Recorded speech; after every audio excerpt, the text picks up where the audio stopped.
Hello,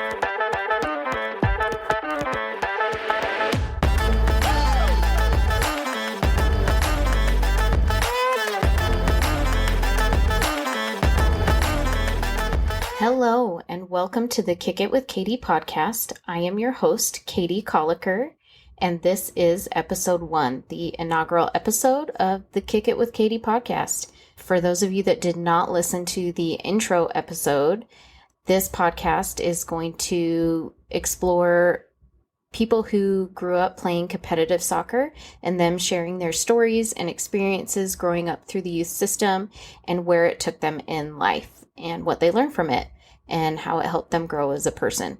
This episode is going to be way different than the other episodes because it's just going to be me. I'm going to be solo and it's going to be all about me and my experiences.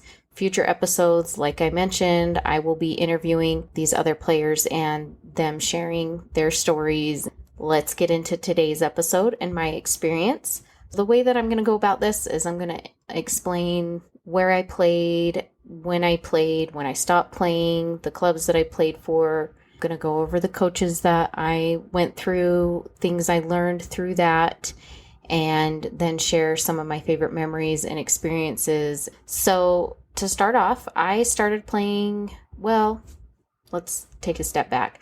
So I am the only girl in my family. I have 3 older brothers and a younger brother, but my 3 older brothers, I grew up with them, and I was a huge tomboy, and I got dragged around to all of their things, all of their games, whatever it was that they were involved in. Because I was the youngest, I got dragged to everything, obviously.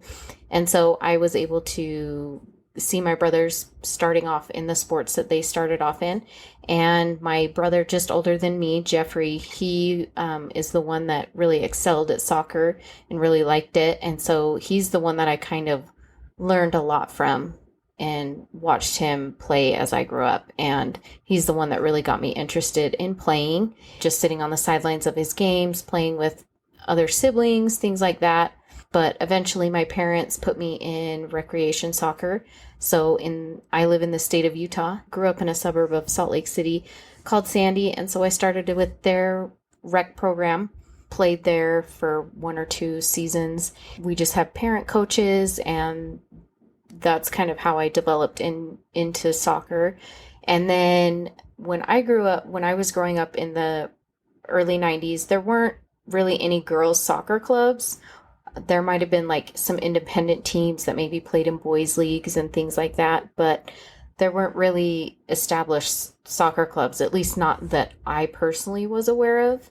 And my brother started playing for Sparta United Soccer Club, which is the oldest boys youth soccer club in the state of Utah, and they added on a girls program. And so in its infancy, I tried out for Sparta, and I played for them for about 6 years, and 6 or 7 years. And the one thing that I remember about my tryout for Sparta was it was a downpour. It was absolutely raining, huge lightning storm, big storm going on. And the tryout ended up getting canceled and rescheduled for another day. I don't know if they already had a second day set or not, like they do now, but I couldn't make it to the second day. And I was totally freaked out and thought that there was no way that I was going to be making the team, and I was going to get cut, and I wasn't going to have anywhere to play. And I was really worried. And my mom was like, "Don't worry about it. It'll be fine." And I was offered a spot on the team. And I don't know if it was just because they were creating this new team, and so they were just letting whoever, I don't know how it actually went. I wasn't a part of the decision making, and so I wasn't cut from the team. I was offered a spot, and I was really excited. And the fact that, for those of you that know me, I don't really remember certain things very well, but there are certain memories that really stick out to me, and this was one of them, where I specifically remember this tryout and how it was canceled and I wasn't going to be there. And so it was definitely something that made an impression on me as, a young kid, about 8 years old. After I played with Sparta, I played there for about like I said, 6 or 7 years until I was almost 15. And then my freshman year of high school, I changed over to an independent team called Extreme. And I played there for, it was about 2.5 years, 2.5, almost 3 years that I played with them before I ended up in the middle of my junior year. I quit playing soccer. And we'll get into my why a little bit later, so stick around for that. So I love playing soccer, and even after I graduated from high school, I got back into it and started playing like in co-ed leagues and things. And then after I got married, my husband's a youth soccer coach, and so I was always around the youth soccer program. And then we had kids, and our kids started playing. And then a couple years ago, I actually got into coaching for the girls program. So that was something that I wanted to do, and I will get into my why about that also later. That's really where my soccer career went. Love playing soccer. I think one of the things that affected my growth as a player was the instability of the coaching that we had in the girls program. Like, my brother had, two coaches his whole entire career, the couple of teams, and the coaches stayed with them basically the whole entire time almost. And so they had a lot more stability, especially when they were younger and starting out, I guess. But as far as I went, my first coach, well, I'll tell you why I think that it was difficult for the people that were coaching to continue coaching. And as an adult now, I totally understand where they were coming from. I had all female coaches with Sparta. And then when I went to Extreme, it was the dad of one of the players that was coaching, but he was great, and he'd been coaching for quite a while. The coach that I initially had, her name was Blessing Davis, and she was a young mother. She was starting out, I think it was maybe franchising for a company called Golden Spoon, and she had like a toddler. I can't remember how old her daughter was, but she had a young, little 2-3-year-old daughter, and they were starting this business, starting their family. And I know that eventually the commitment of coaching versus her family and business, the coaching started to take a back seat. And so after about 1.5 years, she stepped back, and we had a dad coach us for the remainder of the season until we got replacement coaches. And that was Kristen and Scott Harmon. And they were a young couple. They didn't have any kids.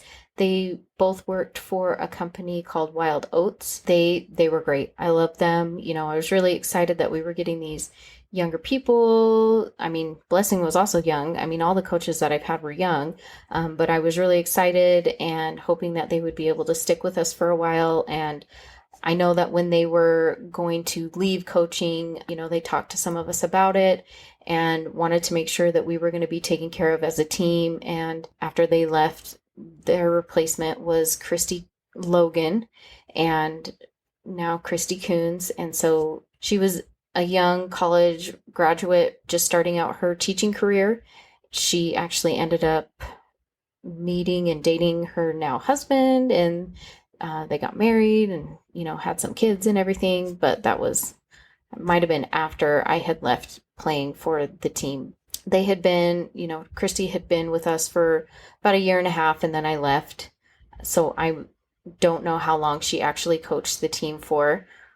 And I still see her all the time with her family because her kids play soccer, and her husband coaches. I don't know if she does, but, we see each other on the soccer fields all the time and talk and everything. So shout out to the Coons family. One of the things that as an adult I obviously learned was that, and especially now coaching myself, it is really hard for coaches to have full-time jobs.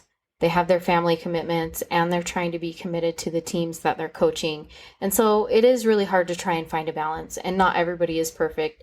And so it is definitely really difficult to find good quality coaches that are able to commit the time that people want.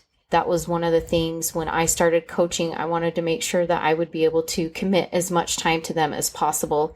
And now that my kids were a little bit older, I felt more comfortable being able to be away from them for a little bit so that I could coach these girls that I'm coaching and have an impact on them, because I want them to be able to have that consistency that I didn't necessarily have when I was growing up and learning how to play soccer, because it was really difficult looking back to see a flow as a team and have a structure that was, you knew what to expect, and you were building that trust with your coaches and your teammates and things like that. And so that was disrupted every time that we'd have a new coach come in, and then their style of coaching is obviously going to be different.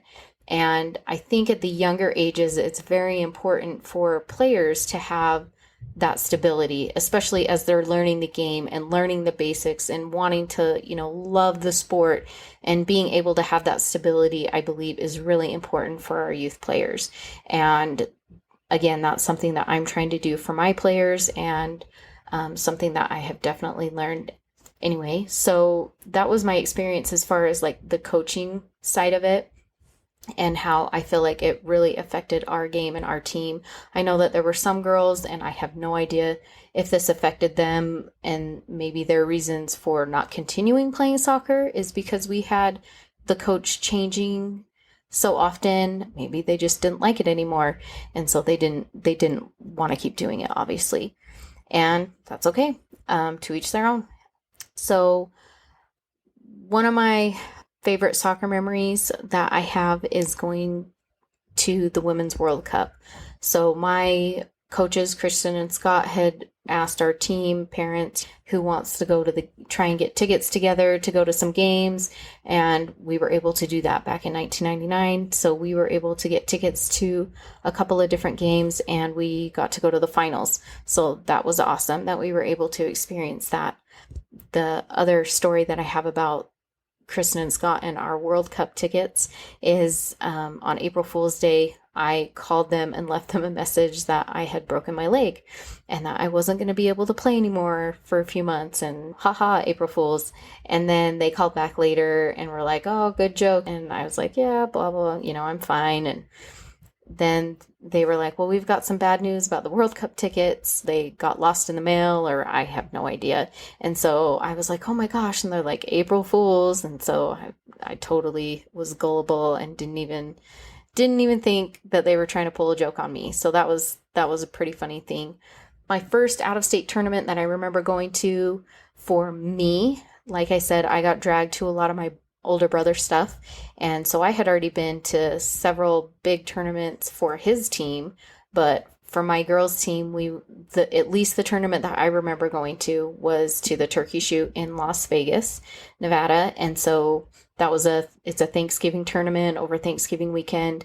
And I had already been to that tournament a couple of times because of my brother's team. And I'm a Thanksgiving birthday person. My birthday is around Thanksgiving. And so I was used to being gone and being out of town for my birthday. So that was basically the norm. It's actually more weird for us, even now, to be home on Thanksgiving than it is to not be out of town. Usually we're out of town for a soccer tournament, and the last few years we've actually had it off. So it's been kind of weird.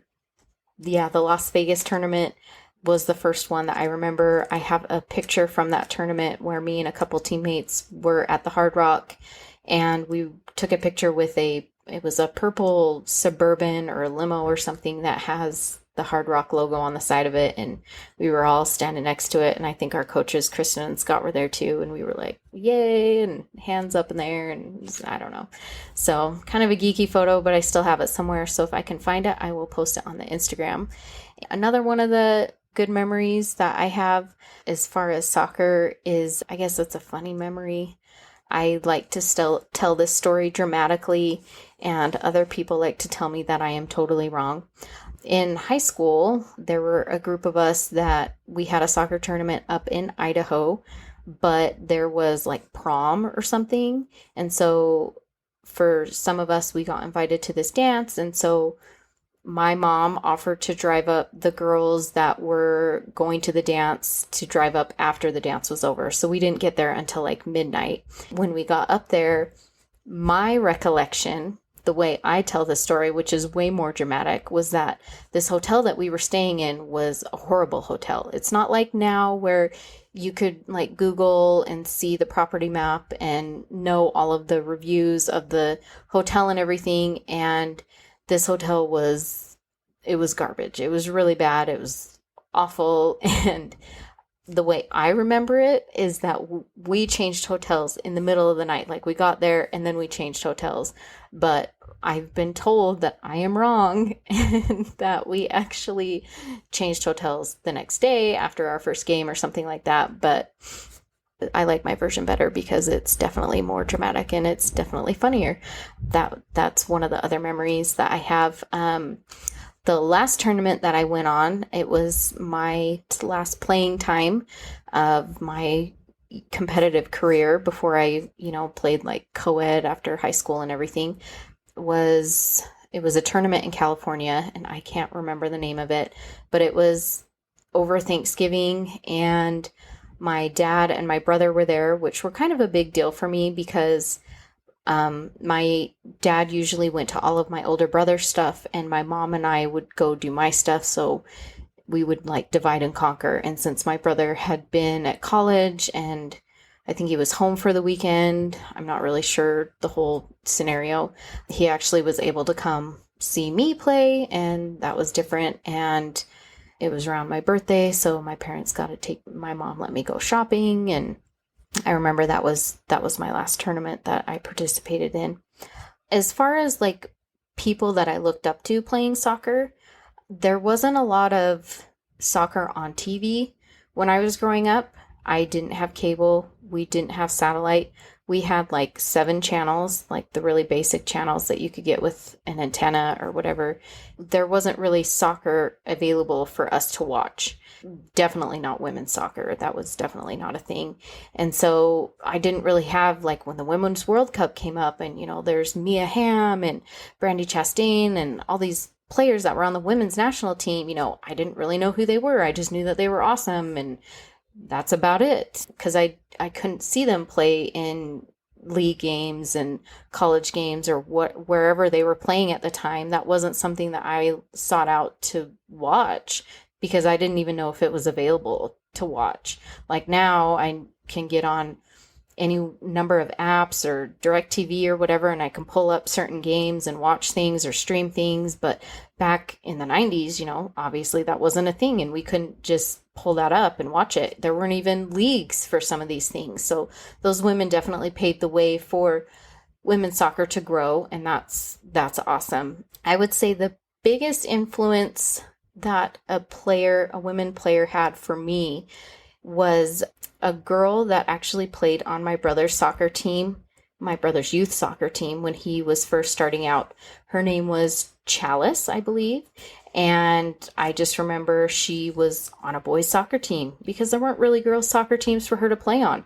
And so she ended up playing on this boys team for several years, and I really looked up to her as a player and respected her. So it was really cool for me to be able to see another girl excelling at that. And that's one of the things that helped me grow, was being able to see her example of being a great athlete. And especially in Utah, where I feel like back in the day, things in certain areas were slower to grow, where maybe in California or somewhere else, maybe girls soccer had already started to boom.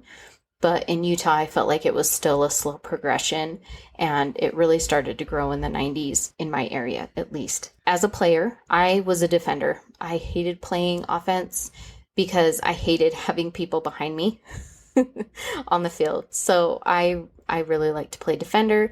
I kind of played goalie occasionally, but I'm a short person, so goalie is not a good position for a short person necessarily. I would rotate in, if our team was winning by so many goals, or if we were rotating, like if it was indoor, we were playing indoor soccer and we were trying to rotate so that our goalie could come out on the field sometimes.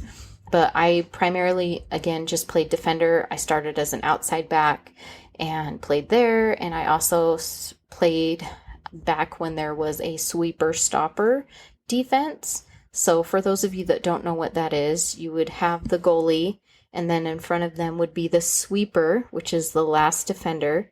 And then in front of them, there would be a line of 3, and you'd have your left, center, and right defender. And that center defender was called the stopper, and they were in front of the sweeper. Those were the 4 positions that I primarily played in until I was older, and one of the teams I played on, Extreme, played a flat 4, and I was an outside back. I was a center back. I also played a defensive mid.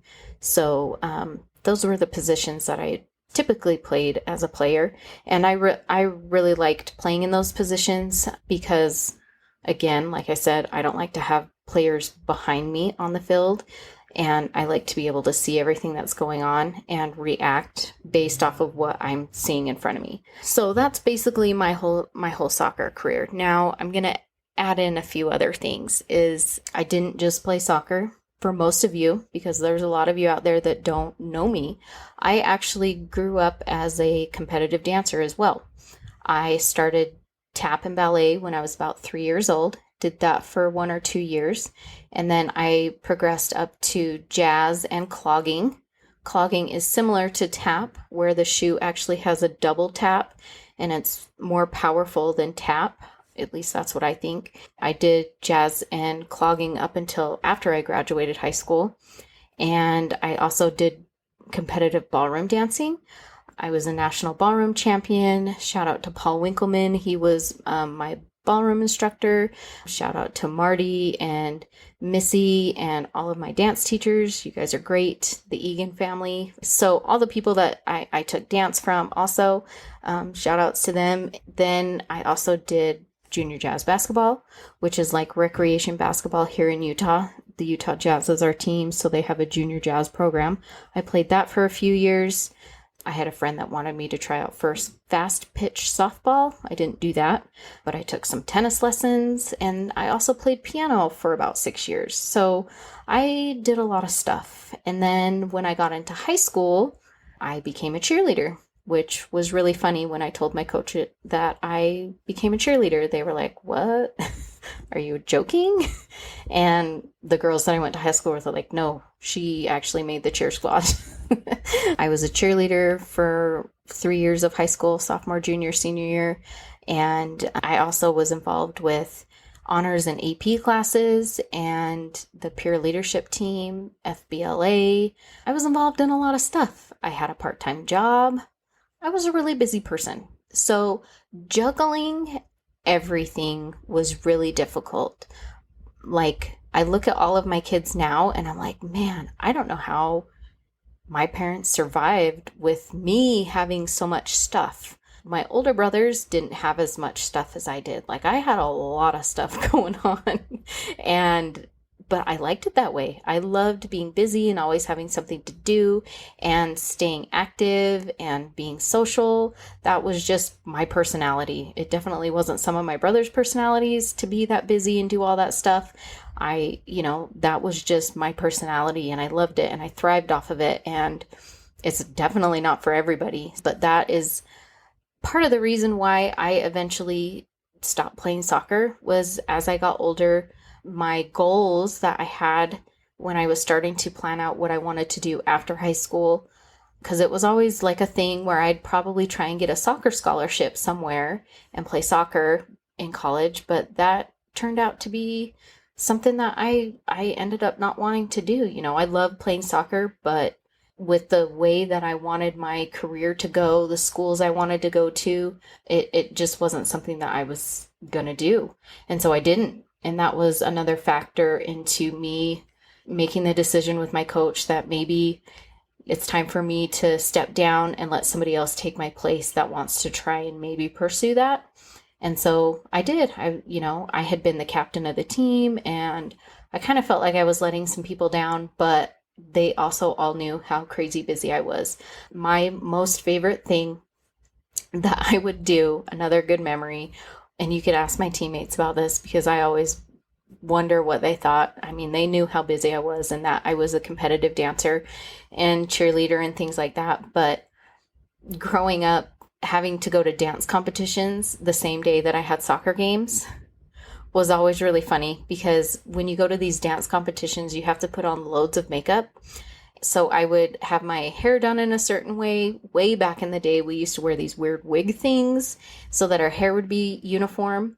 And so I would go to games and I would have on all of this makeup. And a few times I had this wig in. And I would go to these games and I would play. And the girls on the other teams, who obviously don't know me, would just look at me like, what is up with this girl? And why is she wearing all this makeup? And I always thought it was hilarious because it was quite off-putting to the other team. Like it put them on the wrong foot, I guess. They like didn't know what to expect from me. And I don't know, maybe some people thought that since it was a competition day that I would take it easy or I wouldn't play as hard. Oh, but I did, and my makeup would get, all sweaty and smeared and whatever, and we'd have to fix it if I had to go back to the competitions or things, because that happened a couple of times where I had a huge competition up at Lagoon, which is an amusement park in our area north of where I live, and 2 weekends out of the month of May, they have these dance competitions that I would participate in, and I would also have soccer games that weekend. I think it was the Mayor's Cup or something that we would play, and and so I would be going back and forth from one to the other because they were actually in cities quite close to each other, and so I would be going back and forth from game to dance routine and then maybe back to another game and things like that. So I always thought that was pretty funny. But again, I made it work. I made it balance somehow. I was really lucky to be able to have all of my dance classes be on one night, which really was helpful because I would go to dance for like 4 hours and I could do some homework when I had downtime.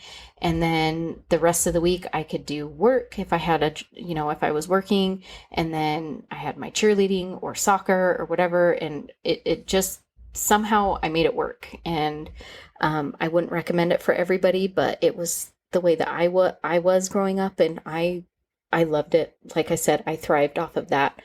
And it was something that I really enjoyed. As far as like I mentioned, my parents being involved, so I had all of my dance stuff and my soccer stuff. So my mom would come with me to my dance stuff and soccer stuff. And then my dad would take my older brother to all of his soccer stuff. And then he actually used to also dance when he was younger. So my mom would obviously take us to that stuff. And then my dad would come and watch it. Certain things, competitions or performances when he was available. My dad did travel a lot, and then he started his own business, which gave him some flexibility, but he was also, starting a new business, which sometimes you have to put in more hours. And so that's definitely kind of how my parents were. They were definitely involved, but they weren't over involved. They would drop us off at soccer practice, but they wouldn't hang around. They had other things to do. They didn't need to sit and watch. And I don't think parents need to sit and watch, maybe at the younger ages. But I probably would have told my mom to leave if she stayed around when I was 14, 15 years old and been like, why are you still here? Go away, go do something. Like, I don't need you sitting here watching me. It's not a game. You don't need to watch my practice. My parents were very supportive in what we wanted to do. One of the other things that I kind of want to touch on is my mental state going through all of this craziness, my crazy schedule, my crazy busyness that I went through, and how I dealt with that. Because, like I said, I love being busy, but, being on go all the time is very draining on a person. And so I did have times where I needed a break. And so I would take any free time that I had at home to just be by myself. There would be times where I would not go out with friends or hang out with friends or go to a sleepover or whatever it is, because I was just mentally and physically exhausted from my week of craziness. And I just needed to have that recovery period to recover from everything that I had gone through, and then recharge my batteries and start up again. So that is definitely something that I want young athletes to know, is that it's okay to be able to take care of yourselves. And it's very important to take care of yourselves, because if you're going at an extremely high level for such a long period of time, that you're going to find burnout. And so you need to make sure that you're balancing everything, and that you're making sure that you're taking time for yourself, so that you want to continue doing, hopefully, this game that you love, or whatever it is that you love to do. And that is definitely very important. And sometimes it gets a little bit overlooked, but it's still very important that you work on yourself while you're going through this. I know in my experience, I was, at one point, it was right before I quit playing piano. I had just been extremely overwhelmed, and it was really hard for me as a young child, to communicate with my parents that I was overwhelmed, because I didn't know these feelings. And so when I finally said, Mom, I need to quit piano, it's something that it's taking a back seat. I'm not very good at it. I hardly ever have time to practice anymore. It's not something I want to continue doing. At that time, all my older brothers had quit playing piano, and I was the only one that was still in it, and I had played it the longest. And I personally think I had the least to show for it, because I could not read music. So as much as my piano teacher probably would have liked me to be able to read music, I still can't do it. But that is something that I was able to communicate with my mom and my parents. And, she probably didn't want me to quit, but she still let me quit. And it was definitely, again, really hard. It's really hard for kids to communicate how they're feeling with their parents. And so make sure that you have an open line of communication with your kids, so that you know if they're struggling. Because, like, from my example, at one point in middle school, I started to feel I had, some other things going on, where some people that I knew had died, and there were some difficult times, and I was so busy, and I felt really sad and depressed. And I had mentioned that to someone, and their response to me was, people like you don't get depressed. And that is so not true. So sometimes the most outgoing people could be extremely depressed. And so it's definitely very important for you to tell your parents how you're feeling mentally, emotionally, physically, so that you can make sure that you're taking care of yourself. Because I expressed how I felt, and my response that I got was not what I thought I was going to get. And it took me a very long time to get over that. And, obviously 20 plus years later, I still remember that and the way it affected me. And so I want to make sure that I pass that along, that if somebody expresses to you how they're feeling, please make sure that they are taken care of, because it takes a lot of courage for somebody to express that, and for somebody to shut it down. It's definitely very hard to hear. And I'm actually surprised that I was able to overcome that. I mean, I was super busy and I was super involved in a lot of things, but it took a while for me to overcome those feelings and grow and continue on. I mean, I continued on with everything that I was doing, but I don't think that the passion was there for quite some time. And it was definitely very difficult for me. I was involved in several different dance teams. I was feeling overwhelmed. I was doing soccer. I was doing, all these different things. And, having my feelings invalidated, saying, no, you can't feel that way, was definitely very harmful to me.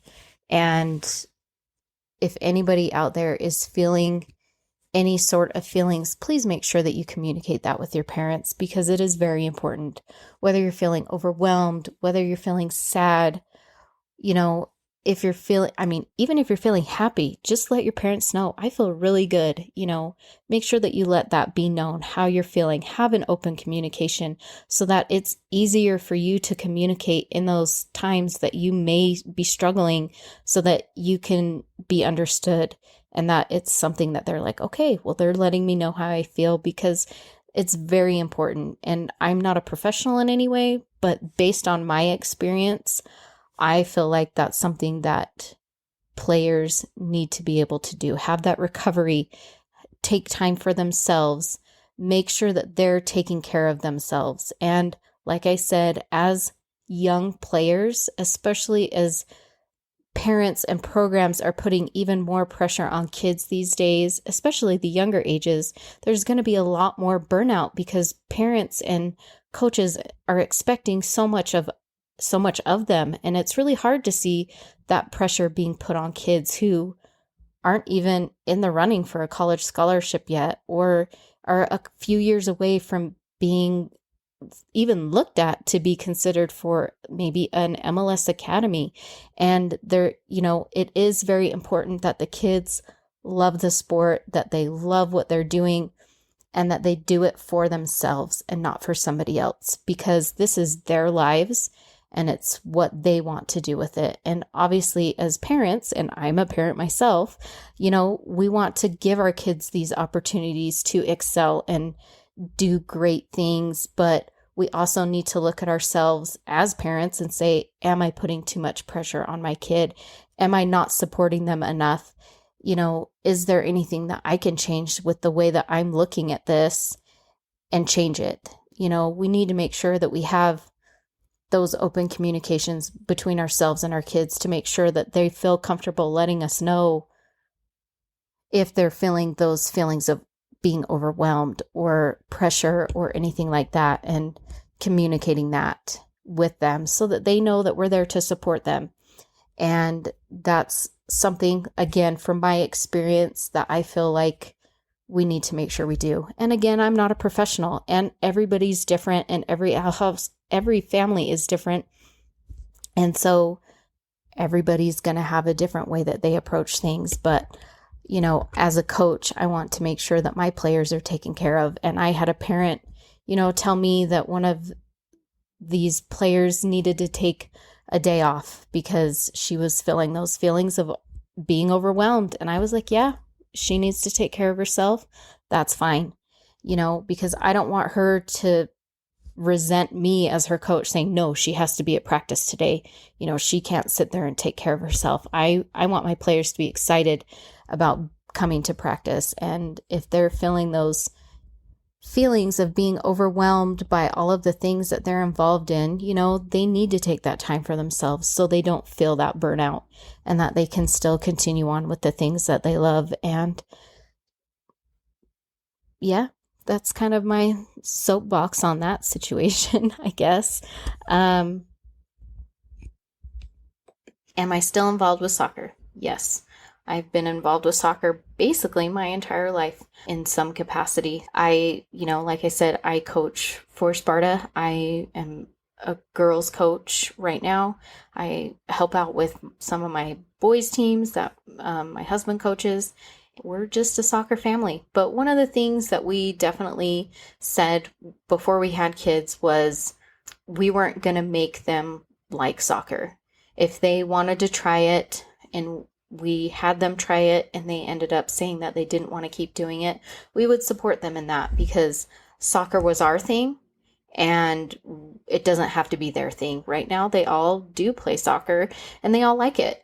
So we're really lucky in that regard. But if any of them ever told us that they didn't want to continue playing, we would fully support them in not playing anymore in whatever they wanted to pursue, as long as they were trying to pursue something. Obviously, we're not going to let our kids just sit at home and play video games all day, but right now they all love it. So that's good. Thank you so much for listening with me today and letting me be able to share my experience and my stories and, some of my thoughts on certain things. And if you have, again, any questions for future guests, if you want to be a future guest, if you have any more questions for me personally, send me an email, kickitwithkatiepod@gmail.com, or find me on Instagram, Kick It With Katie Podcast on Instagram, and shoot me a message or put a comment on this show's Instagram post. But thank you so much for listening and supporting me and this endeavor. And I'm excited to get this podcast going. And I'm really excited for future episodes, for people to be able to share their stories. Like I said, today's episode was definitely going to be different. And I'm excited to hear the stories and experiences of others. And I'm excited to share those with you. So thank you for kicking it with me. Have a great day.